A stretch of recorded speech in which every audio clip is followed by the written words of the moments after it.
Dr. White, do you want me to explain to you why you're not gonna get Caleb Williams? You want me to do that? Yeah, go ahead. Yeah, go ahead. Tell me. Okay, Break it down. For those of you who don't know, because I learned this myself, Dr. White is a Maryland fan and a Maryland alumnus, and we condolences. It's a rough season last year. I watched all of the Ohio State game. I'm sorry. That said, you got too many quarterbacks, man. Like, I mean, forget Loxley for just a second, right? Forget Riley. Forget Ed Orgeron and them already having Nussmeier. You brought in Talia Tonga-Valoa. That kind of sealed it. You got Josh Jackson for another year, who I love, right? But, you got Lance Lejeune behind him, who's in the 2019 class, right? Same class that Rattler's in. He going to want to play. He's already said he's going to stay. And you bring it in to his little brother because, well, it ain't going to work out at Alabama because Bryce Young over there. So now you have three dudes, and you have at least two of those dudes that you expect to start the next year. Meanwhile, you got the five-star kid who's going to be throwing passes you hope to Rakeem Jarrett, but I'm not sure the dude going to be there after this year. And while you're building from that base, you're also totally up against when's he going to play in a bowl game. Like, not for a championship, a bowl game.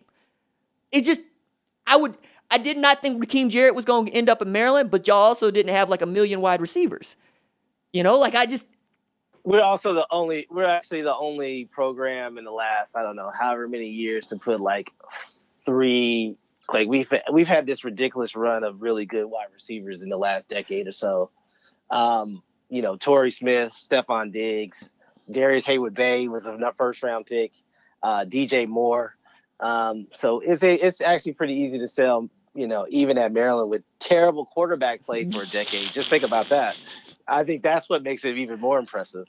I knew Stephon Diggs was going to be a heck of a pro because he caught 2 touchdowns from our linebacker one year at Maryland. He did do that. I forgot about that completely. So, I'll say this. The counter to that is you guys have Rattler. He's gonna assume is gonna be the starter this year, right? Is that what you're telling me? Yep. So he's a freshman, a redshirt freshman, right? That's right. He got 2 years. Is he gonna sit? Caleb's gonna want to sit 2 years. He feels like he can. I get the sense he feels like he can beat out anybody, right? That's the way you think when you're a 5-star guy. I would think the same way.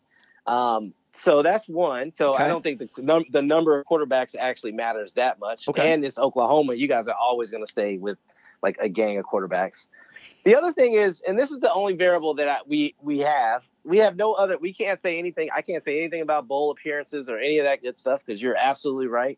Oklahoma is going to have much more attractive bowl appearances. Have a much better chance of playing in the playoffs, et cetera, et cetera. So, like, that's a given. So if that's what you want to do, then shoot, that's no brainer. But I would argue, and this is just me, he can only be a legend at Maryland. And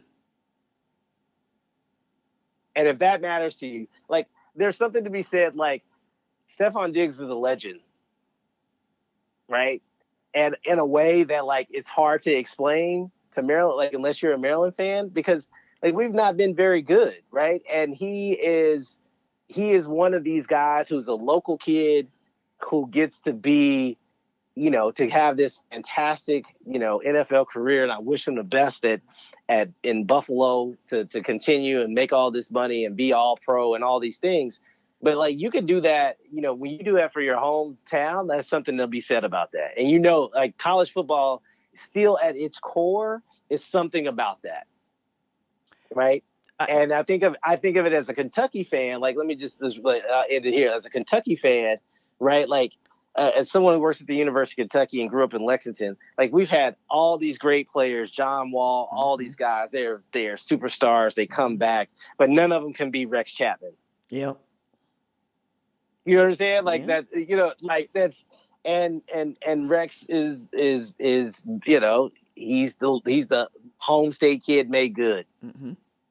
And that's an interesting variable, and that gives you a puncher's chance, which we're probably not going to get, but we'll take it. No, those the only counter to any of that, right, would be Baker Mayfield, right? Because I mean, I think he, as a singular figure, one, walking on to win a job, and then two, walking on again to win a job, and then winning a Heisman Trophy after walking on to win a job. You can be a legend at Oklahoma. That said, I think you're right, because I ride for my kids here, right, in the Tulsa Metro in Oklahoma. It means something a little bit more, and if that's the appeal, I can see it. I really can. I just think it's only gonna be him, man. Or that's how it feels. It feels like he's gonna be having to do all of this by himself. And what I have come to learn is they don't want to do it all by themselves. Well, that's fair. And I think if you're looking at roster construction and all that stuff, yeah, absolutely, Oklahoma makes sense. I will say that if you get, I think what it does is this. Loxley is the best recruiter in the East Coast. Okay. Like, you can put him at any school in the country, right? Like this, and he will excel. And that's a very unique skill set. You know what? You follow college football. Like, there are guys who are X's and O guys who are like, you give them, like, you can put them, me and you and 10 other guys, and they can still score 40 points, right? Like, those dudes are brilliant and whatnot. But then there are guys you're like, dude, how you mean, like Loxley was the OC at Illinois when they went to the Rose Bowl. Like, to me, that is fantastic. Like, he's like, we're gonna take Juice Williams and Arliss Ben and a bunch of guys, and we're gonna score 40 points a game and go to the road. Like, that's like that kind of legacy. Everywhere he's went, he's brought talent. So to say, the cupboard is bare right now, or it's not as stacked as Oklahoma, that's probably a fair assessment. It also suggests that, like, I wouldn't doubt Loxley to have us up and rolling and highly competitive on the talent side of the equation in a year. So right, we just gonna leave out New Mexico. We're gonna leave that out. Oh yeah, no, I mean he was terrible. Like, there's no doubt. No, like, but like it was terrible. But like, no one has won New Mexico. Like, this is the thing. As a historian, like, you can look at the history of the team in New Mexico. I hope there's not too many New Mexico people listening on here and sending me bad emails. but like historically, they have never been really good ever. Like, they don't even have, like, the University of Wyoming had that stretch before the Black 14 where they were like going to big bowl games and they were ranked in the top 10. Like, I don't even think New Mexico's ever had like this little random window of success. And so, he flamed out. Everybody deserves a second chance. He wouldn't be the first coach to flame out in their first job. Not everybody also gets, like, Lincoln Riley gets a Porsche for their first car. It's true. No, hey, look, I do wish you success. I probably am not going to let you forget it if Greg Schiano gets Rutgers up and going before Maryland gets up and going, because it feels like Rutgers is up there creating Troy State North with the way that they've been able to bring in some transfers and whatnot. But hey, look, I like the kids that he is recruiting. I know many of them personally. I hope that nothing bad happens in the form of, Ohio State, Michigan State, and I hope y'all get to 6-6 real quick. I hope so, because it's there for you. Like, all right, this is the last thing that I promised I was going to say about Maryland. The DMV is wildly under-recruited and undervalued. Wildly so. Like, I just been paying attention because my buddy works as the Max Preps editor for National High School Football, and it's his job, and he's going, hey, RJ, I don't know if you noticed, but Chase Young, Anthony McFarland, they went to school together, like Caleb Williams is from there. Joseph Wette is from there, and you just look at that DMV area. I just watched a Showtime documentary where it's like 6 dudes from PG in like 3 years all made the NBA, and I'm going, like, okay, so they can play, and I guess I got to pour one, like, what is it, Maryland State? Or what is it now? It was historically black university. They changed the name. Oh, UME, yes. University of Maryland, Eastern Shore, yes. Thank you. I mean, so it's got that sort of tradition, and I wouldn't mind seeing that. I don't know what it is. What is it that y'all wear? What is that uniform? What is that flag? The Calvert shield? Yeah. The helmet? The turtle shell? I think so. There's a lot going Yeah. on. It's busy. It's busy. Hey, look. I'm okay with it.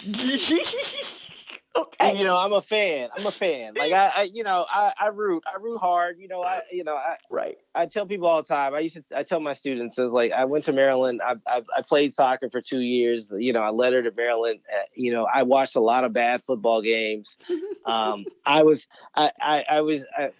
hopeful because I only got to play soccer. I tell this story all the time. I only got to play soccer at Maryland because when I was coming out of high school, they were the worst team in the best conference, and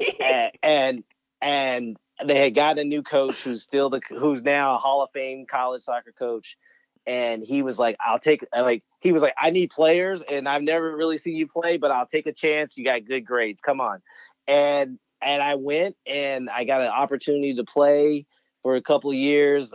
Still, I got hurt, and now I watch that team, like, we're like the number one, probably two program in soccer.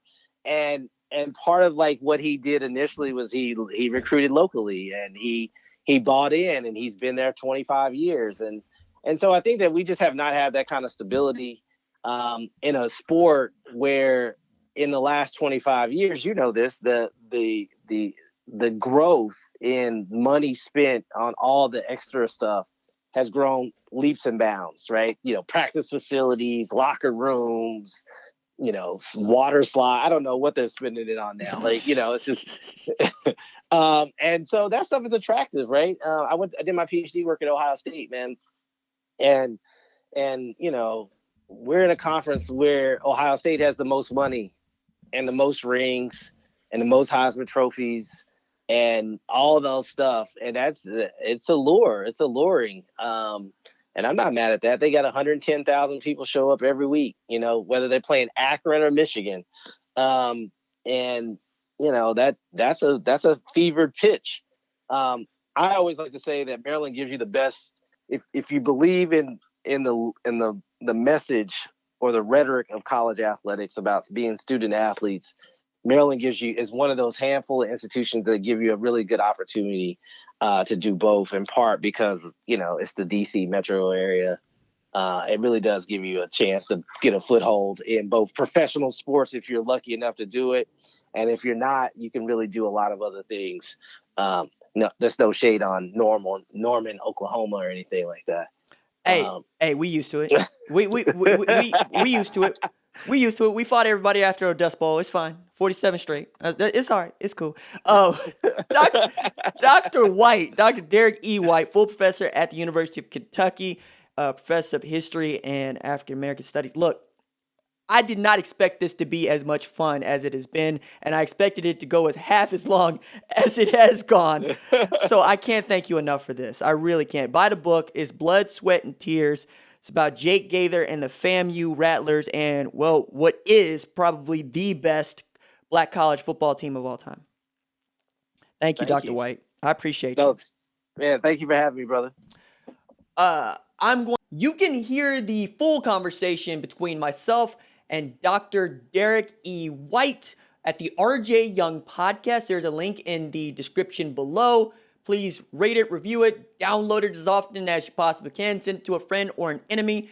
It's also ad-free for this episode, so be sure to take advantage of that. It's an hour. It's well worth your time. Thanks for being here. Deuces.